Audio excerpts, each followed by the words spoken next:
তো আমার শাস্ত্রের একটা শ্লোক খুব ভালো লাগে, যে শ্লোকটা হচ্ছে তোমাদিদেবম করুণা নিধানম তোমালবর্ণম সুইদম অবতারম অপার সংসার সমুদ্র সেতু ভজামহে ভাগবত স্বরূপ।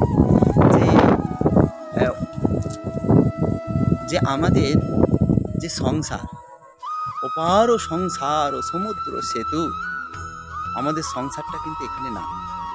আমাদের সংসার হচ্ছে গোলক বৈকুণ্ঠ ধাম, যার জন্য ভগবান কখনো নৌকা পাঠাচ্ছে, যা গীতাকে বলা হয় নৌকা, ভাগবতকে বলা হয় সেতু। হ্যাঁ, সেতু, এই শ্লোকে সেতু বলছেন, কিন্তু চৈতন্য চৈতামৃকে বলা হয় বালুচর। তো সেই জন্য ভগবান আমাদের যেহেতু সংসারটা ওই পারে, এই পারে আমরা পতিত হয়েছি। যেমন কোনো মানুষ ভাড়াটিয়া থাকে, আমরা এখানে ভাড়াটিয়ার মতো রয়েছি।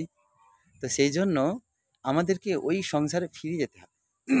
যার জন্য ভগবান আমাদেরকে তোলার জন্য অনেক রকমের প্রয়াস করছে। কখনো নৌকা পাঠাচ্ছে, কখনো সেতু তৈরি করে দিচ্ছে, সেতু হেঁটে আসো। কখনো চৈতন্য মহাপ্রভু বালুচর করে দিচ্ছে, যে হেঁটে হেঁটে পার হয়ে চলে আসবে। কিন্তু আমরা যাওয়ার চেষ্টা করছি না, কারণ ওই পারে যাওয়ার মূল বাধা হচ্ছে বৈষ্ণব অপরাধ। মূল বাধা বৈষ্ণব অপরাধ। যদি কোনো ব্যক্তি বৈষ্ণব চরণে অপরাধ করে, বৈষ্ণবকে যিনি বিষ্ণুর আরাধনা করেন তারা হচ্ছেন বৈষ্ণব, কৃষ্ণর আরাধনা করেন তারা হচ্ছে বৈষ্ণব।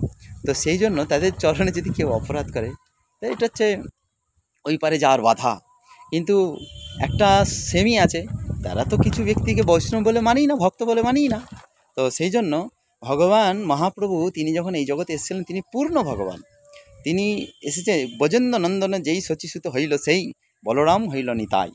তিনি যখন আসলেন এই জগতে আমাদের জীব শিক্ষা দেওয়ার জন্য, তিনি কিন্তু শ্রীক্ষেত্র পুরীধামে এইটা বলেছিলেন যে যার মুখে এক কৃষ্ণ নাম জানবে তিনি বৈষ্ণব, করিও তাহার সম্মান। এটা চৈতন্য চৈতামৃতে আছে। তো তিনি এইটা বললেন যে যার মুখে এক কৃষ্ণ নাম, যিনি একবার হরিনাম করবেন, কৃষ্ণ নাম করবেন, তিনি হচ্ছেন বৈষ্ণব। হ্যাঁ, যদিও বৈষ্ণবের 3টে ভাগ আছে, কনিষ্ঠ, মধ্যম, উত্তম, কিন্তু শব্দটা হচ্ছে বৈষ্ণব। শব্দটা মহাপ্রভু বলছেন বৈষ্ণব। তো তাহলে আমাদেরকে লক্ষ্য রাখতে হবে আমরা বৈষ্ণব অপরাধ করে ফেলছি না তো। হরে কৃষ্ণ। জয় শিল প্রভুপাদ কি জয়।